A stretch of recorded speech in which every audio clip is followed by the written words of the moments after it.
Let me tell you a story. When I was a high school student, I craved JRPGs. Any game that was a JRPG I would hire or buy and play to death. One day, I sustained an injury that prevented me from going to school, and I had to stay at home to recover. A family friend decided to loan me a game and gave me a printout of all the games I could potentially borrow.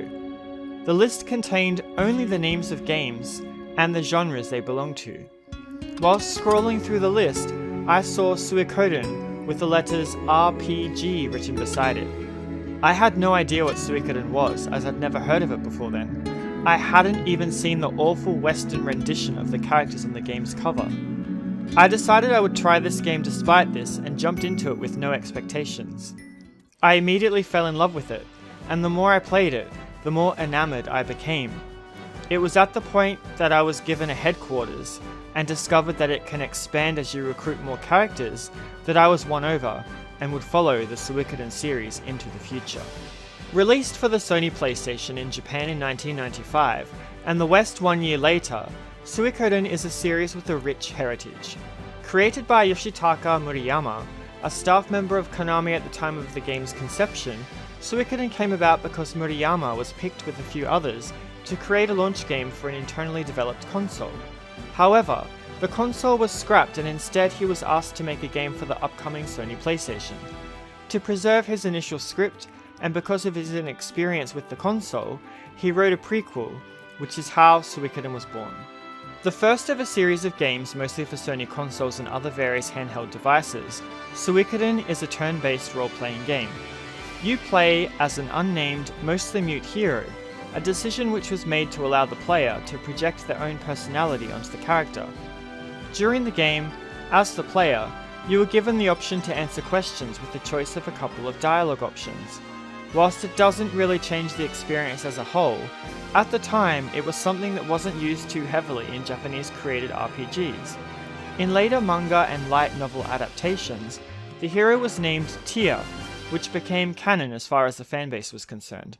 For the purposes of consistency in this review, from here on, the hero will be referred to as Tia. Tia is the son of an important war hero, Tia McDohl, from the Scarlet Moon Empire, a collection of regions surrounding a central lake. After you input your name, the game places you straight into the shoes of young Tia, with no exposition. Walking around a little, you find that you are waiting for an audience with Emperor Barbarossa in Gregminster Palace. Once summoned, the Emperor commands Tia's father to head north to deal with a border dispute, and assigns Tia to the Imperial Guard, where he will undertake tasks that are deemed important to the sustainability of the Empire. Tia meets with Commander Craze, his superior, and is assigned to some menial tasks. Whilst completing these tasks, Tia discovers that there is corruption running rife within the Empire, and this festering wound is not limited to just a couple of rogue soldiers.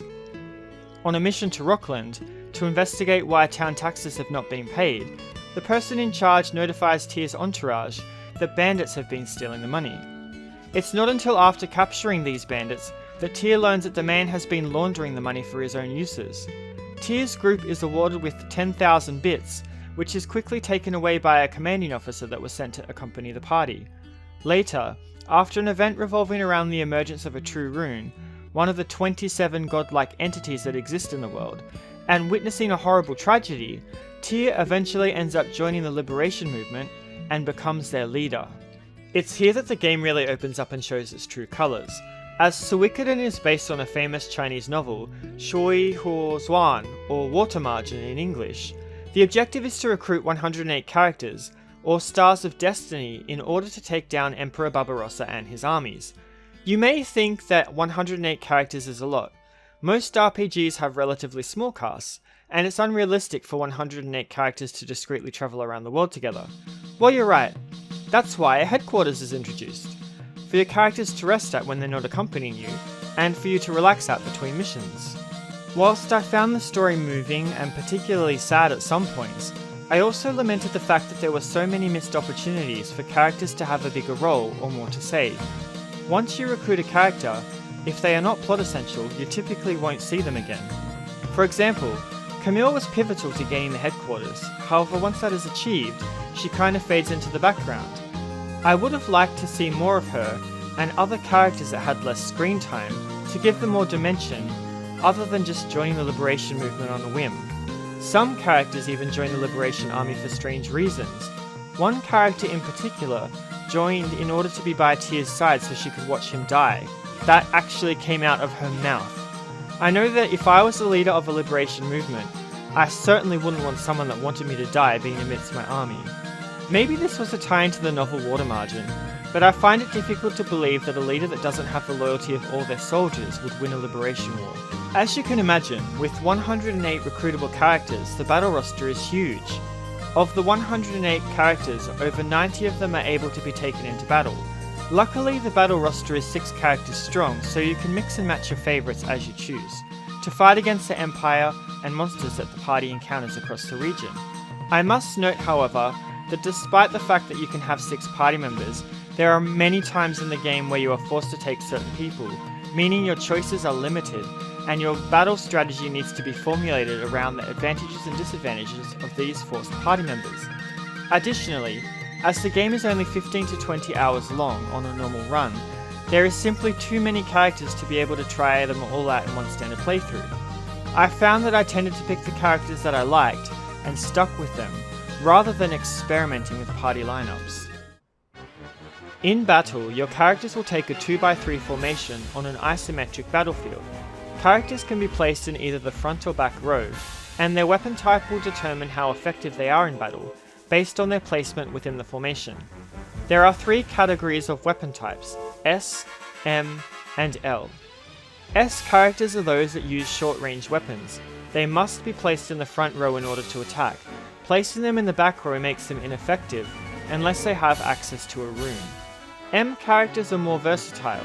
They usually wield longer weapons like spears, and can be placed in either the front or back row.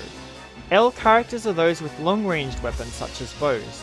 They can be placed in either the front or back, but are most effective in the back as they tend to have lower HP and defense. L-type characters can also naturally hit enemies in the back row of the enemy lineup, and are the only characters that can do this, excepting those that use runes. Runes are crests that are engraved upon the body that impart either magic, battle abilities, or passive abilities. All runes are derived from the 27 True Runes of the world. True Runes are similar to gods, in that they usually instigate or control the events of the world. In Suikoden, characters do not have traditional MP like in standard games. Instead, they use a system whereby there are 4 levels of magic, and characters have a certain number of uses for each, based on their magic statistic. Effectively, it's a little similar to how magic is handled in Dungeons & Dragons, and works pretty well, if you don't abuse it. Ability-based runes impart a skill to a character that they can use in battle. These skills usually are very powerful at the cost of making the character unbalanced in battle.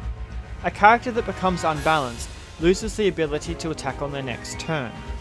Finally, passive abilities can affect a character either in or out of battle. For example, the Holy Rune allows your character to run on the field or in towns, and the Hazy Rune increases the chances that your characters will dodge enemy attacks. It's to be noted that in Suikoden, only 1 rune can be equipped per person, and some characters already come pre-equipped with the rune that you cannot remove. Battles are turn-based, where you can attack, use a rune, bribe the enemy, let them go if they're weaker than your party, or attempt to run away. After all the enemies have been dispatched, characters will gain experience. Due to the large character roster, experience is distributed based on a character's level, comparative to that of the enemy's party. If a character is near equal to the enemy party in level, the experience gained is negligible. However, if a character is a lot lower in level, they will gain a larger amount of experience at the end of battle. Although Tyr is a bit of a powerhouse, and because of his high speed statistic, it's very easy to enter a battle with a team of low-leveled characters, other than him, and use his 3rd level spell to instantly kill all enemies before they even get a turn. Whilst Tyr's rune is a bit OP, it can make grinding through dungeons a little easier, particularly if the enemy party has a full roster. Something that I did find that was unique to Suikoden was that characters in battle will physically attack enemies simultaneously if they target different enemies. This made the battle more fluid and seems more realistic than having characters wait their turn to attack. Finally, characters that know each other and have an affinity can perform what's called a unite attack. These can come in groups of anywhere from 2 to 5 people and can be particularly powerful. I was excited whenever I managed to find a combination of characters that had a unite attack, even when I didn't expect them to initially. An example is that Ronnie, Bell and Pan have a unite attack, where they use their runes simultaneously for a massive amount of damage. There are 2 other forms of battle within Suikoden. The first is duels. There are few of them, however they are always quite tense. In a duel you are pitted in a one-on-one battle against an adversary, where you must choose to either attack, defend or perform a desperate attack. The execution plays out similarly to rock, paper, scissors, however the opponent will usually give a hint as to what they will do, in the form of a brief dialogue between each round. One of these duels seems impossible to win, but it's necessary to win in order to get the best ending of the game. So if you ever die in a duel and the game continues anyway, I'd advise you to reset and try again. The other form of battle is reserved for large-scale engagements. These battles take place between the Liberation Army and an enemy unit. In these battles you can choose to charge, use archers or magic. Additionally, some of your characters can also provide abilities such as spying on the enemy, converting them to your cause, or powering up your charge attack. It also plays similarly to rock, paper, scissors, and it's also possible for characters to die permanently and for the game to move on. Again, if someone dies in this type of battle, reset, otherwise you won't get the best ending. Outside of battle, you'll be exploring the Scarlet Moon Empire to find new recruits for your army and complete objectives given by the army strategist.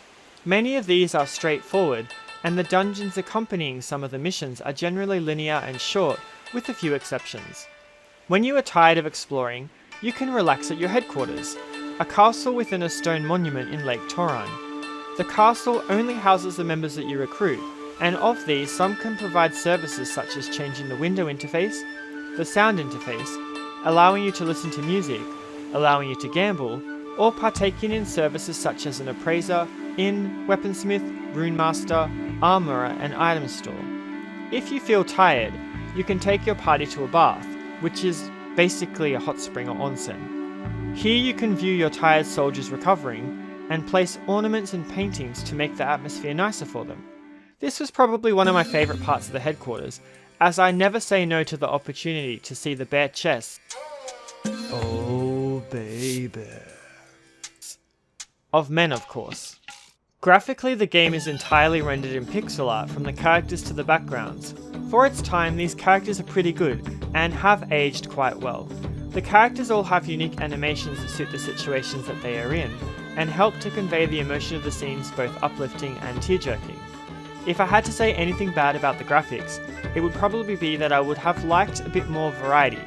Some of the dungeons are very repetitive, and the placement of objects in some of the homes in towns and villages makes them look empty and uninhabited. Musically speaking, however, the game is an achievement. A lot of the tracks are Asian inspired, but there's a mix of Western fantasy and tribal chanting. I particularly like the track called Peaceful People, which plays in Ante. This track always relaxes me when I hear it, and carries the hopes of people that are working toward a future of freedom. It complements another track called Rising Tide that has a similar melody. Together, the tunes, I guess, represent a city and the rural areas of the same region. I also enjoy that the music in the headquarters changed once you had recruited a certain number of characters, sounding more upbeat and triumphant. Suikoden is a game that's unique among the other RPGs of the 90s, and I am grateful for the events that led me to discovering this treasure. Suikoden went on to spawn a number of sequels, spin-offs, light novels and manga. Unfortunately, most of these, besides the main numbered titles, did not see the light of day outside Japan, which is a real shame.